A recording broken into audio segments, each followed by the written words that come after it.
안녕하십니까. 도란노 바이블 칼리지 사이버 강의에 오신 여러분을 환영합니다. 그리고 축복합니다. 저는 모세 오경 개론 강의를 맡고 있는 차준희 교수입니다. 지금까지 강의를 여러분이 잘 들어주셔서 감사한데요. 오늘 강의는 이제 16번째 강의로서 마지막 강의가 되겠습니다. 마지막 강의는 이제 신명기에 나와 있는 중요한 본문들, 신명기 신학에서 아주 핵심이라고 할 수 있는 것들을 몇 가지 다뤄보면서 이제 신명기 공부를 정리하려고 합니다. 먼저 우리 신명기 14장을 한번 보시겠습니다. 신명기 14장 28절부터 보시면은요, 제가 읽어볼게요. 매 3년 끝에 그 해 소산에 10분 일을 다 내어 내 성읍에 저축하여 너희 중에 분깃이나 기업이 없는 레위인과 내 성중에 우고하는 객과 및 고아와 과부들로 와서 먹어 배부르게 하라. 그리하면 내 하나님 야훼께서 너희 손으로 하는 범사에 내게 복을 주시리라. 여기서 우리는 신명기의 11조 본문을 만나게 됩니다. 신명기의 11조 본문인데요. 이 본문을 좀 하기 전에 먼저 우리가 생각해야 될 것이 구약의 11조가 세 종류로 나눠져 있다는 겁니다. 구약의 11조는 셋으로 나눠져 있습니다. 여기서 첫 번째 11조는요, 제사장의 생활비로 드는 11조가 있습니다. 본문을 좀 보도록 할까요? 민수기 18장 21절인데요. 민수기 18장 21절, 18장 21절을 보시면요. 내가 이스라엘의 11조를 레위 자손에게 기업으로 다 주어서 그들의 하는 일, 곧 회막에서 하는 일을 갚나니 이후로는 이스라엘 자손이 회막에 가까이 말 것이라 죄를 당하여 죽을까 하노라. 그리고 26절에 보시면 너는 레위인에게 고하여 그에게 이르라. 내가 이스라엘 자손에게 취하여 너희에게 기업으로 준 11조를 너희가 그들에게 취할 때에 그 11조의 11조를 거제로 야훼께 드릴 것이니라. 여기 보시면요, 지금 레위 자손에게 주는 11조가 있습니다. 레위 자손은 땅을 분배받지 못했습니다. 그렇기 때문에 땅을 분배받지 못하고 성막에서, 회막에서 혹은 성소에서 하나님께 제사 드리는 일을 통해서 거기서 생계를 유지했어야만 했습니다. 그러기에 그런 제사 행위에 집중할 수 있도록 그들의 생활비로 주기 위해서 제사장의 생활비인 11조를 드리도록 한 겁니다. 이게 제사장의 생활비인 11조라고 말할 수 있고, 이것을 다른 말로 성전 11조라고 말합니다. 두 번째 11조는요, 신명기 14장 22절로 27절까지 나와 있는 겁니다. 제가 한번 읽어보겠습니다. 두 번째 11조는 제사 공동체를 위한 11조가 됩니다. 너는 마땅히 매년에 토지 소산에 11조를 드릴 것이며 내 하나님 야훼 앞 곧 야훼께서 그 이름을 두시려고 택하신 곳에서 내 곡식과 포도주와 기름의 11조를 먹으며 또 내 우양에 처음 난 것을 먹고 내 하나님 야훼 경외하기를 항상 배울 것이니라. 그러므로 내 하나님 야훼께서 그 이름을 두시려고 택하신 곳이 내게서 너무 멀고 행로가 어려워서 그 풍부히 주신 것을 가지고 갈 수 없거든.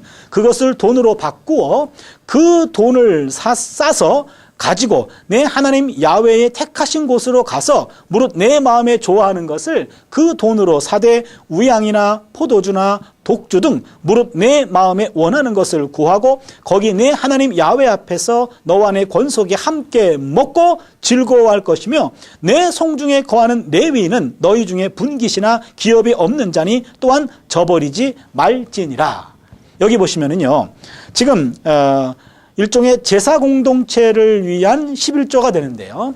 이 11조는 우리가 얻게 된 모든 것들의 10의 1조를 떼어서 이걸 가지고 가야 되는데, 그것을 가지고 하나님이 이름을 두시려고 한 하나의 성소까지 가기 위해서는 너무나 먼 거리로 떨어져 있을 경우에는 그것들을 돈으로 바꾸어서 돈을 가져갔다가 그 성소 가까이에 가가지고 그것을 바꾸어서 우양이나 포도주나 독주를 바꾸어서 그것들을 드리도록 하고, 그 제사를 드릴 때 그것을 함께 나누어 먹고 즐거워하라는 얘기입니다. 여기 보세요. 첫 번째 11조는 제사장의 11조는 제사장의 생활비로 드리는 11조였는데 여기 나와 있는 11조는 제사를 드리는 공동체가 함께 나누어 먹는 11조입니다. 그러게 제사 공동체를 위한 11조가 있었다라고 하는 거죠. 이걸 또 다른 말로 축제적인 11조라고도 말합니다. 마지막 세 번째 11조가 가난한 자를 위한 11조입니다. 약자를 위한 11조죠. 그게 우리가 처음에 읽었던 14장 28절로 29절입니다. 여기 나와 있는 11조를 보니까는요, 여러분 이 11조는 다른 성경에는 안 나오고 오직 신명기에서만 2번 나옵니다. 여기 14장 28절로 29절에 나오고 그 다음에 26장 12절로 14절에 나옵니다. 거기도 한번 읽어보겠습니다. 26장 12절 구제 11조인데요. 제3년 곧 11조를 드리는 해에 내 모든 소산의 11조 다 내기를 마친 후에 그것을 레위인과 객과 고아와 과부에게 주어서 내 성문 안에서 먹어 배부르게 하라. 그리할 때에 내 하나님 야훼 앞에 고하기를 내가 성물을 내 집에서 내어 레위인과 객과 고아와 과부에게 주기를 주께서 내게 명하신 명령대로 하였사오니 내가 주의 명령을 범치도 아니하였고 잊지도 아니하였나이다. 예, 여기 보시면은요, 지금 구제 11조가 또 나오잖아요. 이 구제 11조는 매 3년에 한 번 모아지는 그 11조는 다 모았다가 이것은 너희 중에 분깃이 없는 레위인, 여기서 나오는 레위인이라고 하는 것은요, 아마도 중앙성소로 단일화하고 난 다음에 지방에 있는 모든 성소들을 다 폐쇄시켰잖아요. 폐쇄시키면서 아마도 지방에 있었던 레위인들과 제사장들이 수입이 중단됐기 때문에 이런 수입 중단으로 말미암아 많은 레위인들이 이제는 가난한 사람 약자층으로 갑자기 신분이 강등된 것 같습니다. 그래서 이런 가난하게 된 레위인들, 이 가난한 레위인들도 구약에 나오는 객과 고아와 과부라고 하는 3대 약자들의 멤버에 들어가는 것 같습니다. 아무튼 레위인과 객과 고아와 과부들, 이런 가난한 사람들을 위해서 다 쓰라는 겁니다. 이게 바로 구제 11조죠. 그러면은 이 구제 11조는 3년마다 한 번씩 11조를 2번 하라는 건지, 아니면은 3년마다 한 번 모아지는 11조를 전체를 다 구제 11조로 쓰라고 하는 건지는 명확히 나와 있지는 않습니다. 아무튼 우리가 하나 여기서 기억해야 될 것은 성경에서 11조는 제사장의 생활비를 위한 11조가 있었고, 그 다음에는 예배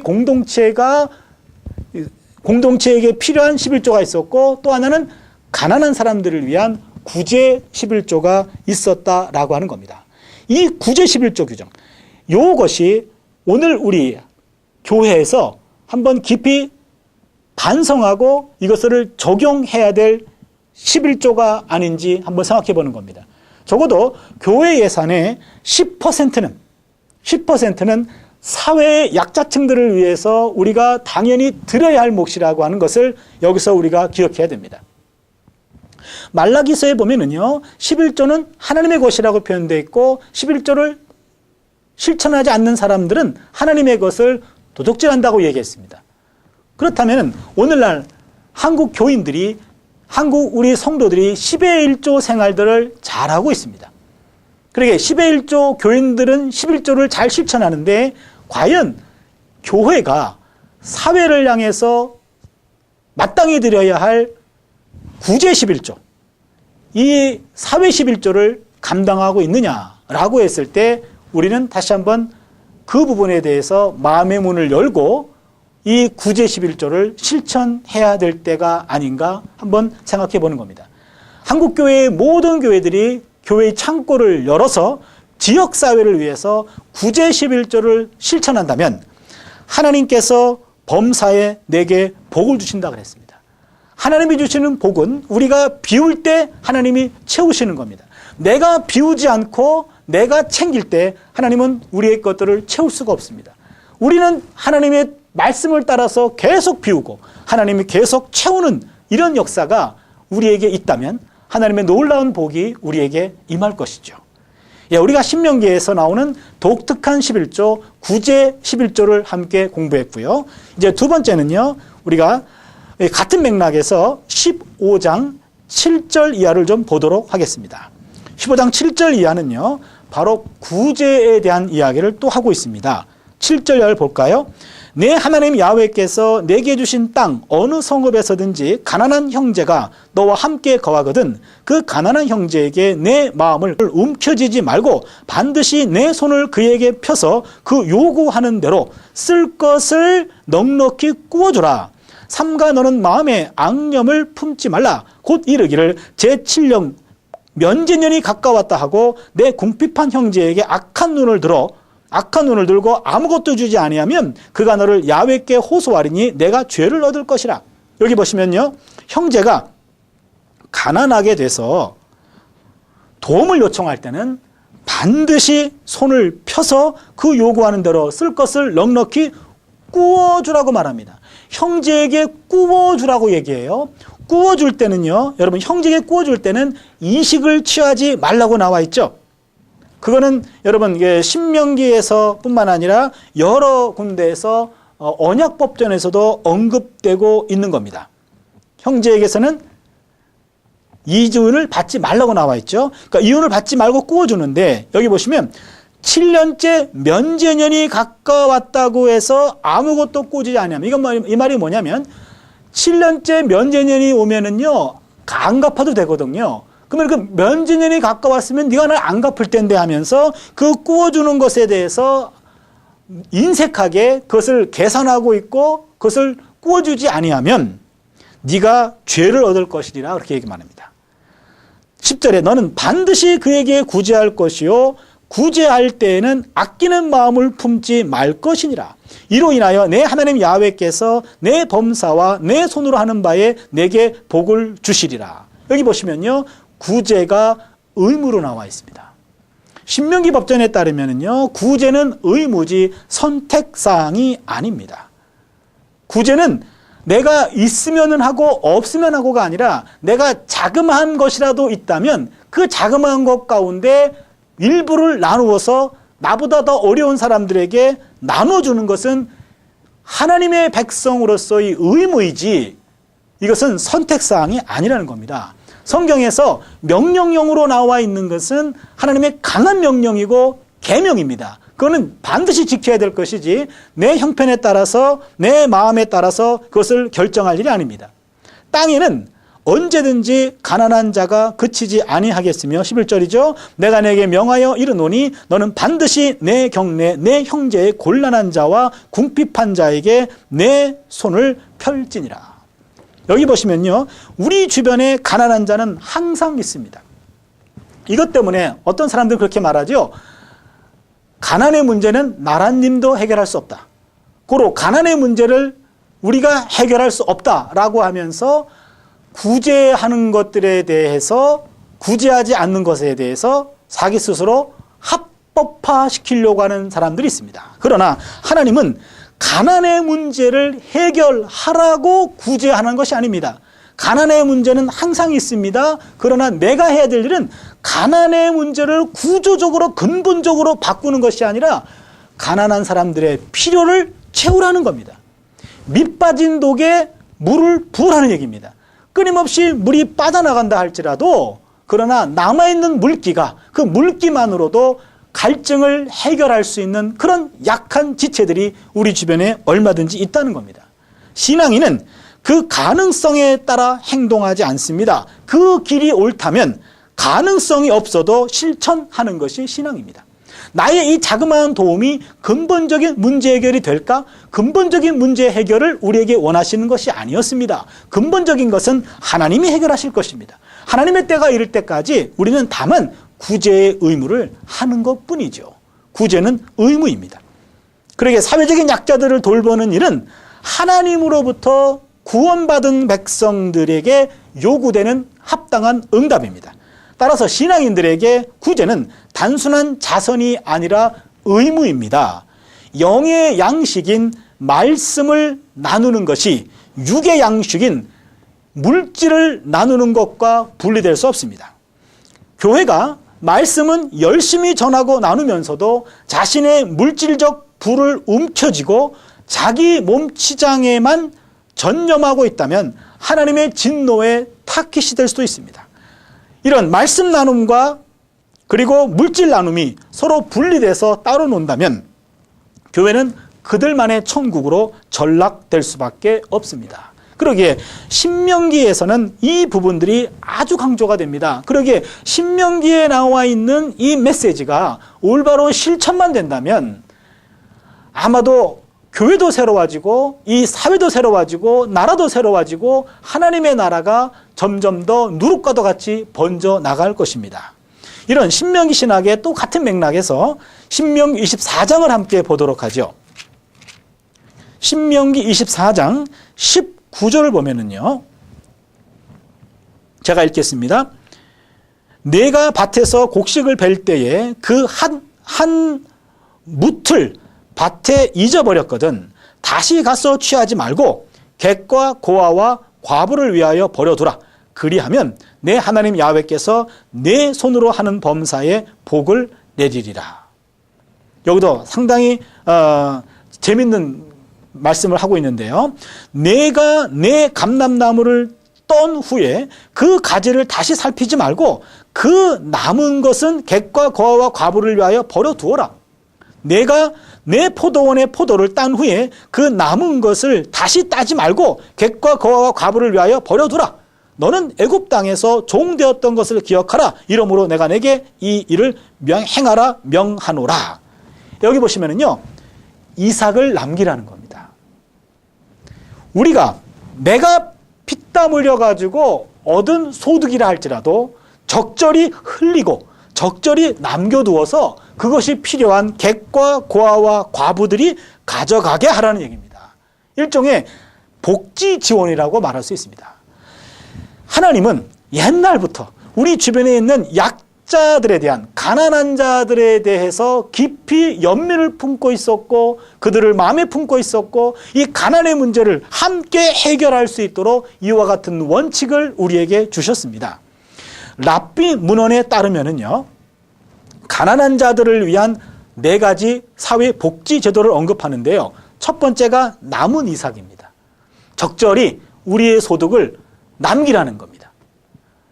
악착같이 긁어 모으지 말고 적절히 남겨서 내 주변에서 필요한 사람들이 그것들을 가져가게 하라는 얘기고, 두 번째는요, 잊어버린 것들입니다. 잃어버린 것들.